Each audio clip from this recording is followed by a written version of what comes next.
In the Nakamura family, birth order determined everything. My brother Ethan was born first, and in our Japanese-American household that valued tradition, that made him the crown prince. I arrived 3 years later, Yuki, the daughter, the afterthought. Our grandfather, Hiroshi Nakamura, had come to America from Osaka in 1968 with almost nothing. He'd worked construction jobs during the day and went to community college at night, eventually becoming a licensed contractor. By the 1980s, he'd saved enough to start buying houses in Phoenix during the savings and loan crisis, when prices crashed. He'd buy distressed properties, renovate them himself, and rent them out. Over 30 years, he built a portfolio of 10 single-family homes scattered across Phoenix and Tempe. Nothing fancy, modest three-bedroom houses in working-class neighborhoods, but solid investments that generated steady income. By 2015, when I graduated high school, Grandpa owned the 10 properties free and clear. Portfolio value: approximately $2.4 million. Monthly rental income: $18,500. Grandpa was 75 and slowing down. The physical work of managing 10 properties was getting harder. He needed help. Ethan volunteered immediately. He was 21, working sporadically as a personal trainer, living at home rent-free. "I'll manage the properties, Grandpa," he announced at a family dinner. "It's time I stepped up for the family business." Mom beamed. Dad clapped Ethan on the shoulder. Grandpa looked skeptical, but agreed to try it. I was starting college at Arizona State, studying finance and accounting. I'd offered to help Grandpa with the bookkeeping. I'd already been organizing his tax documents for 2 years. But when Ethan took over, everyone assumed he'd handle everything. "Ethan needs to learn the business," Mom said when I asked if I could still help. "Let him manage it his way." So I focused on school while Ethan became the official property manager. Grandpa paid him $2,500 a month, which seemed generous for what should have been part-time work. At first, everything seemed fine. Ethan would show up to family dinners talking about tenant issues and repairs. He'd text me photos of rent checks deposited. The numbers looked reasonable. But I noticed small things. Grandpa's property tax payment was late 1 year, unusual for a man who'd never missed a deadline in his life.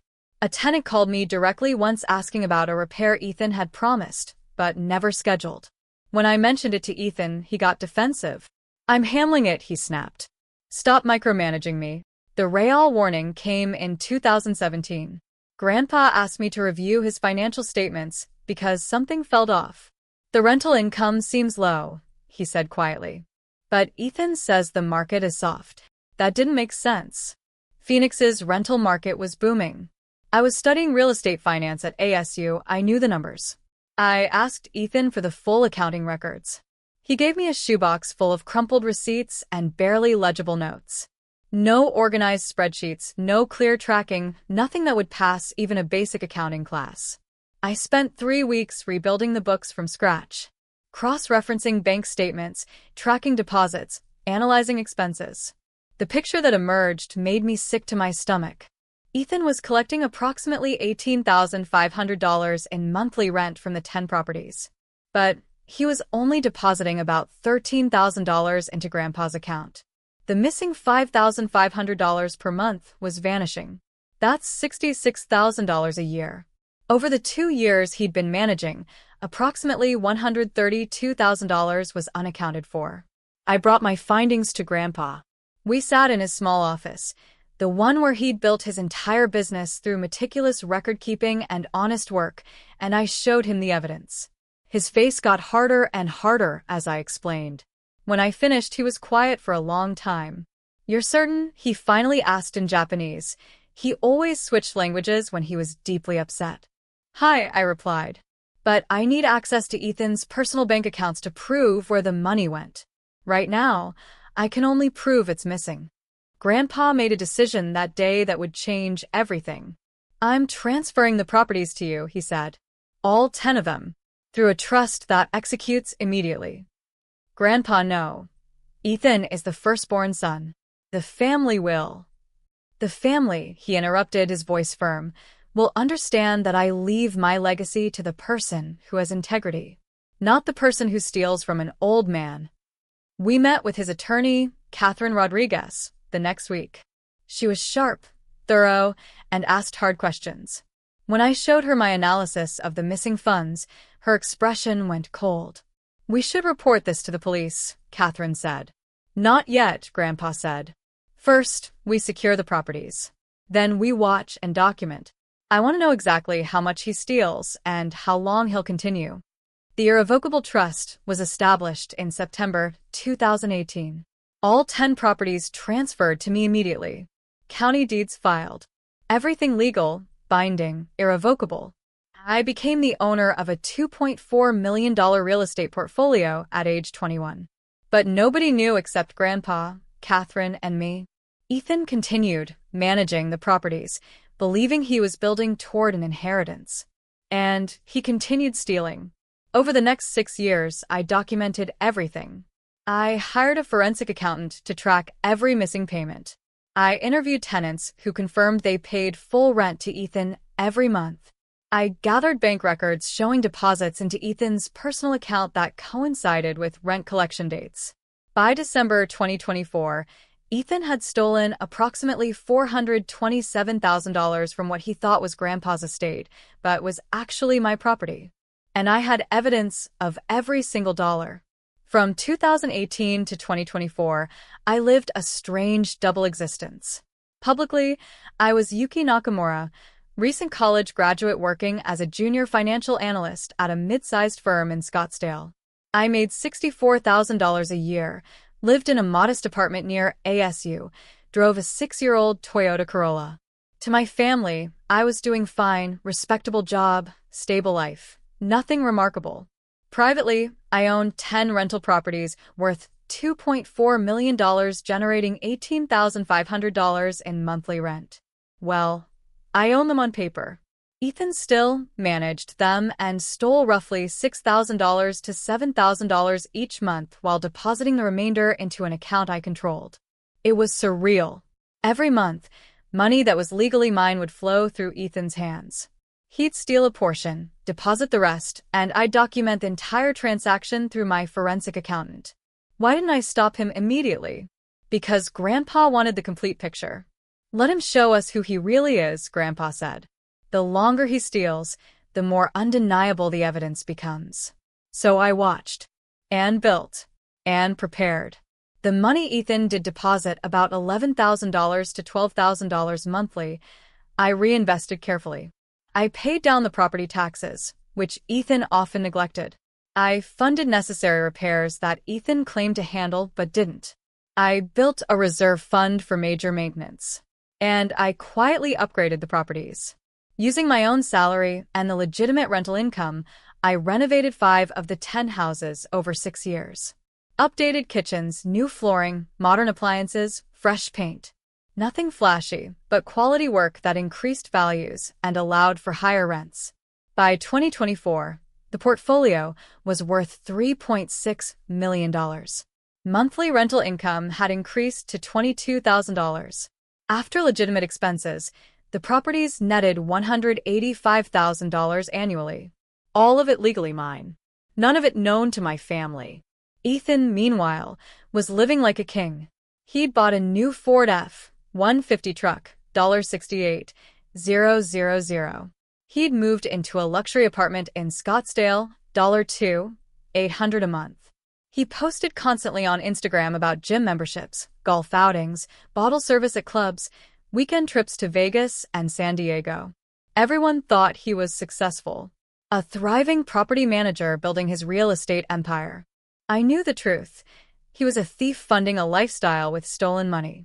At family dinners, Ethan would hold court about his properties and his business decisions. Mom and Dad would listen in awe. Nobody asked me about my work. Accounting wasn't as exciting as real estate management. I'd sit quietly, eating my food, saying little. The invisible daughter, as always. Grandpa would catch my eye across the table sometimes. A slight nod. A small smile. We both knew the truth, and we were both waiting for the right moment. That moment came when Grandpa's health started failing in late 2023. He'd had a small stroke, recovered well, but it was a wake-up call. He was 84. Time was finite.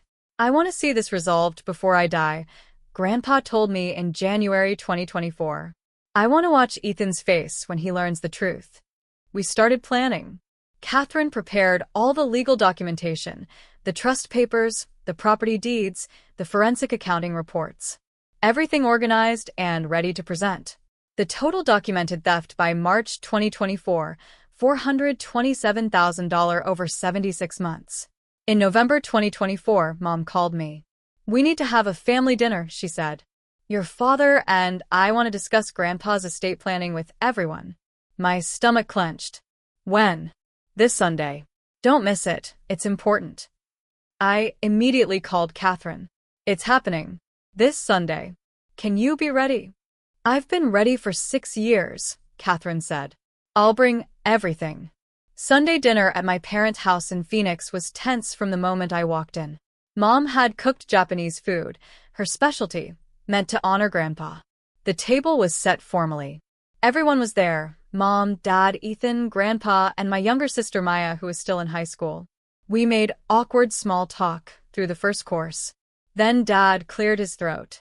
We asked everyone here because we need to discuss something important, he said formally.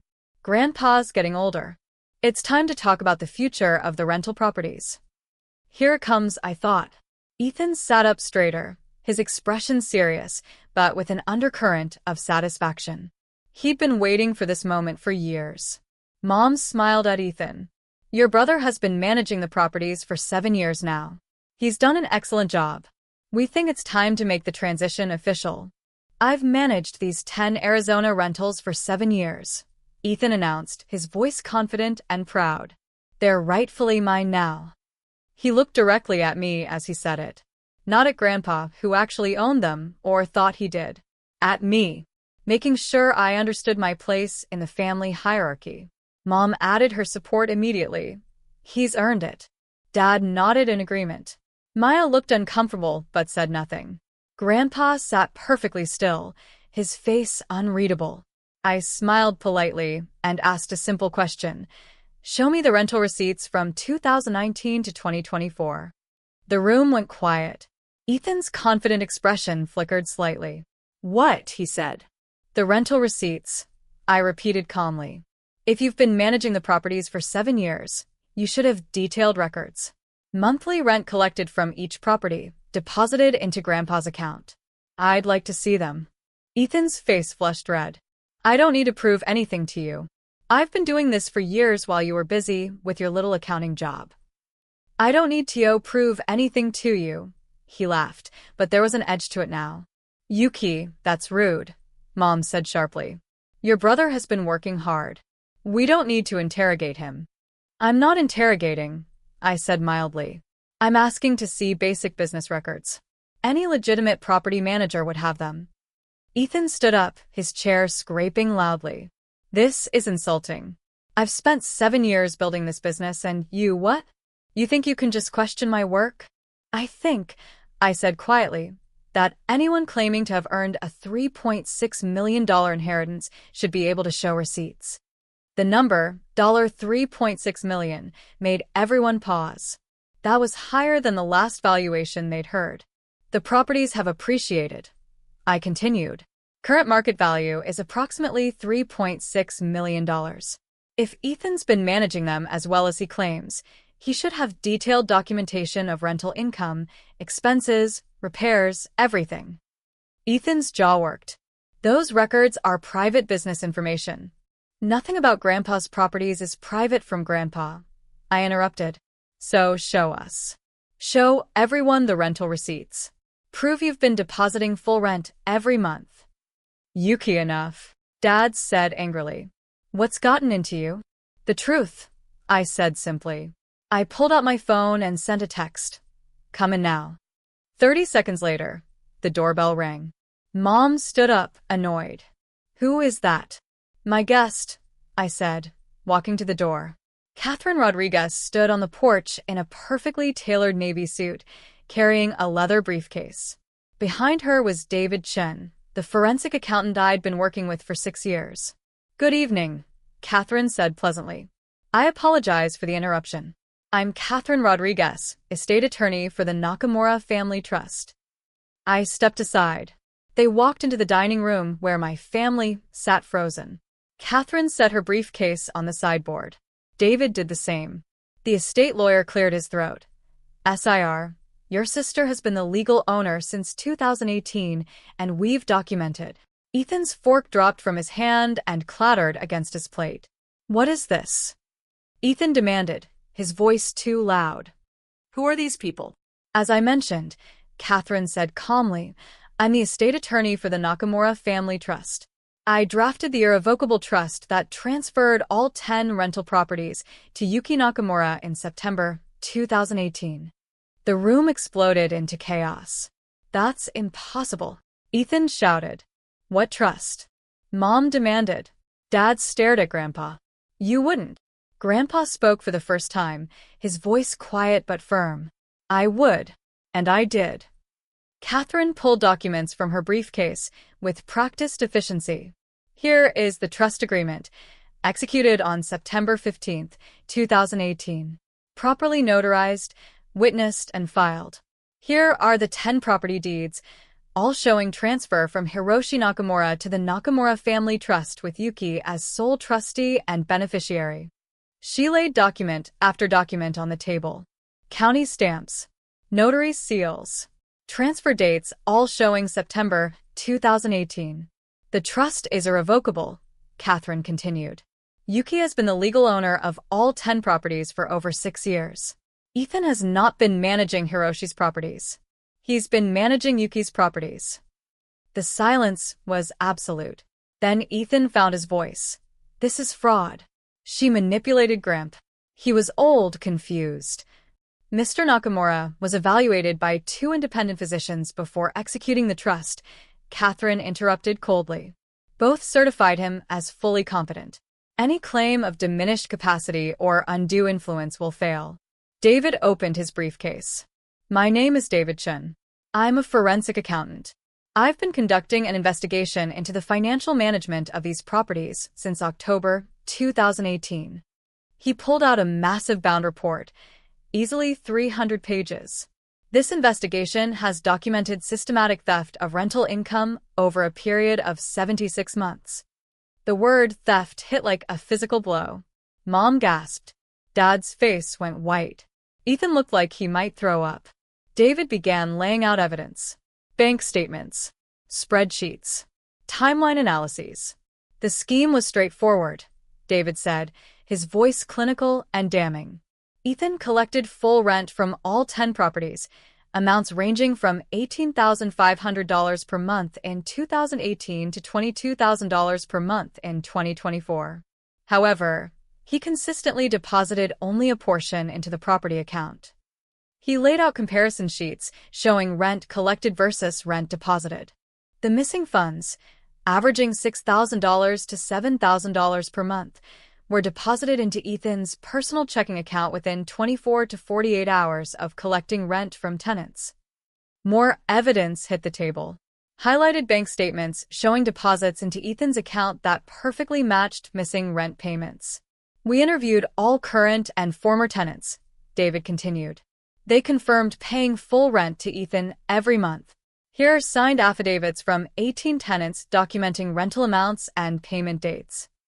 Page after page of tenant statements, all of them confirming they'd paid full rent, all of them contradicting Ethan's deposits. Total documented theft over 76 months, $427,000. The number hung in the air like a guillotine blade.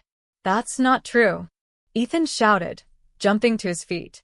"I was being paid to manage the properties. That money was my salary."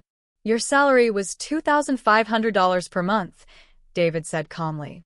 "Paid separately and documented. The additional $6,000 to $7,000 monthly was not authorized compensation. It was theft." Catherine pulled out more documents. "Here are examples of additional fraudulent activities. Fake invoices for repairs that never occurred. This invoice claims $8,500 for roof replacement on the Tempe property. We contacted the roofing company. They have no record of any such work." More fake invoices hit the table. Plumbing repairs that never happened. HVAC replacements that were never performed. Landscaping services that didn't exist. Ethan also pocketed security deposits that should have been held in escrow, David added. Over 6 years, approximately $34,000 in security deposits were never properly accounted for. The evidence kept mounting. Undeniable. Overwhelming. Meticulously documented. And here, David said, pulling out a final set of documents, are Ethan's personal expenses immediately following large theft deposits. A $68,000 truck purchase 2 days after collecting $15,000 in rent. A $12,000 payment for a Vegas trip 3 days after pocketing $8,000 in missing rent. A $6,500 Rolex purchase matching stolen funds from June 2023. He laid out timeline after timeline showing the direct correlation between stolen money and luxury purchases. Ethan had collapsed back into his chair, his face sheet white. Mom was crying. Dad looked like he'd aged 10 years in 10 minutes. This is enough evidence, Catherine said, her voice hard, to pursue criminal charges for embezzlement, fraud, theft, and forgery. We've already briefed the Maricopa County District Attorney's Office.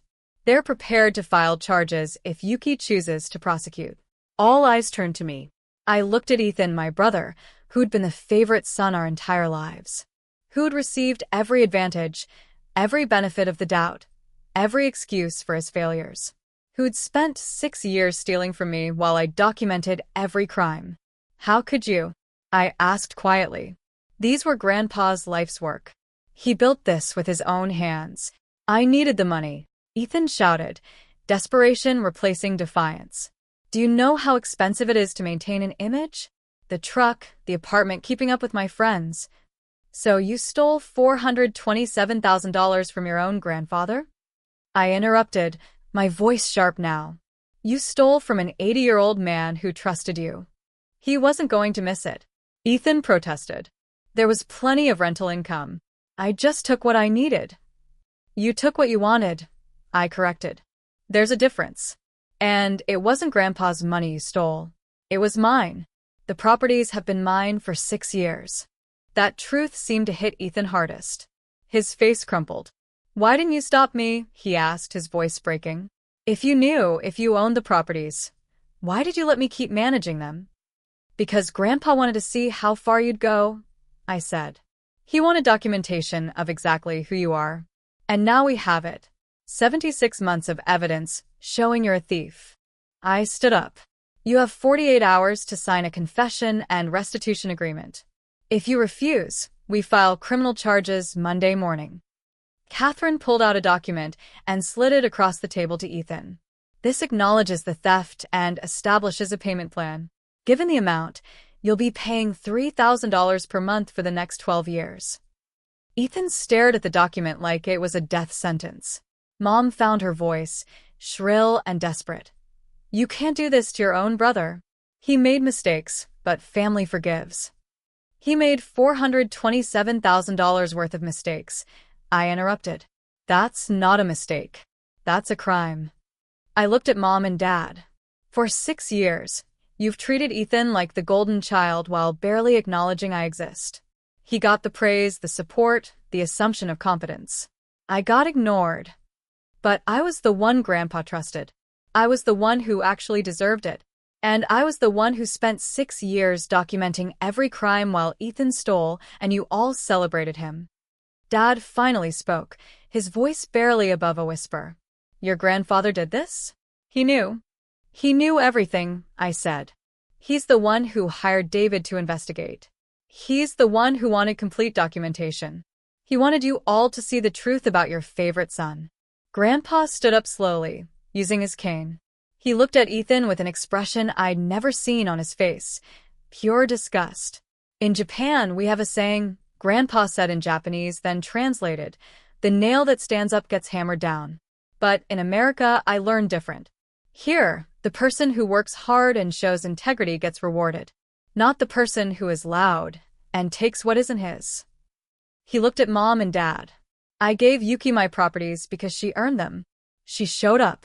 She kept honest books. She never asked for special treatment. Ethan, He shook his head. Ethan is a thief who shames our family name. The words, delivered in Grandpa's quiet, firm voice, were more devastating than any of the evidence. I picked up my purse. Catherine and David closed their briefcases. 48 hours, I repeated to Ethan.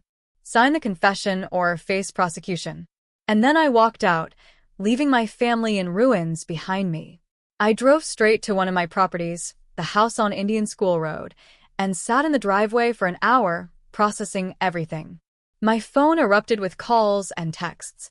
I turned it off. Catherine texted from her car. The evidence is ironclad. He'll sign. Grandpa texted. You did well. I'm proud. That message made me cry. Proud.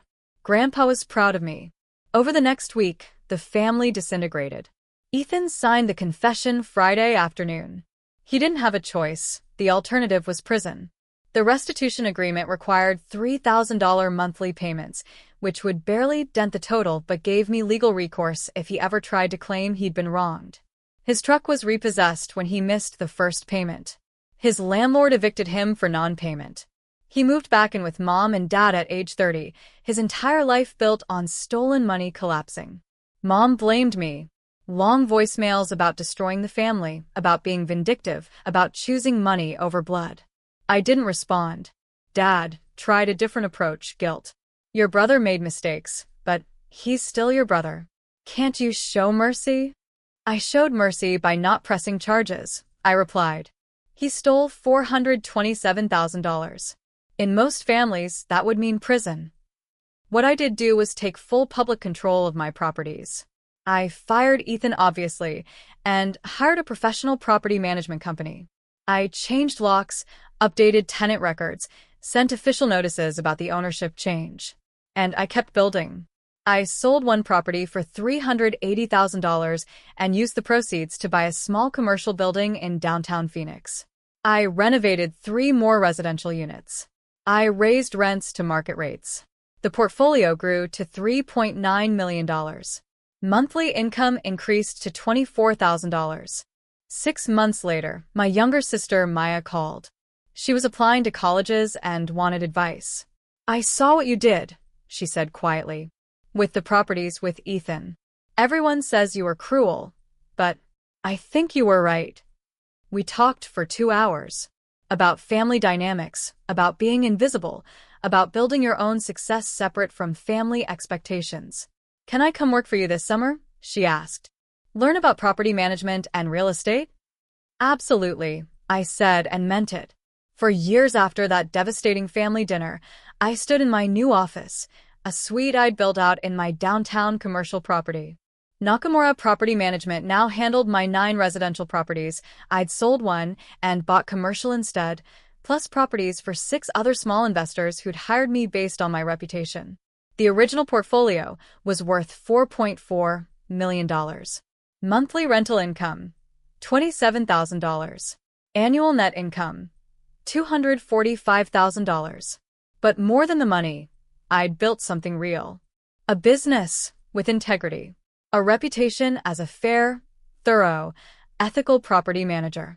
A legacy that honored what Grandpa had built instead of destroying it. Maya had graduated college and joined my company full-time. She was smart, ethical, and becoming an excellent property manager.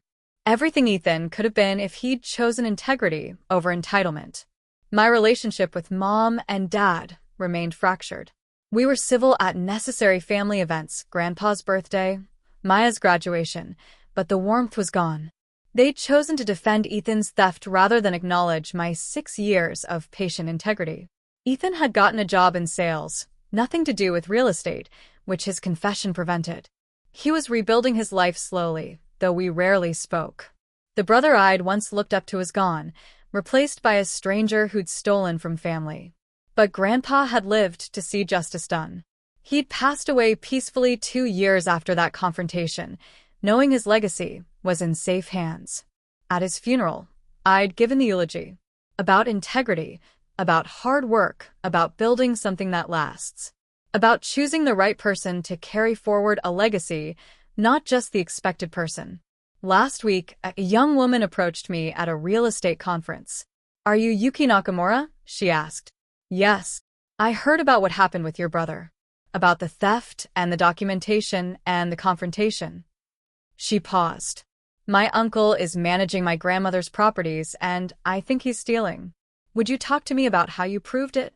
We sat for 3 hours.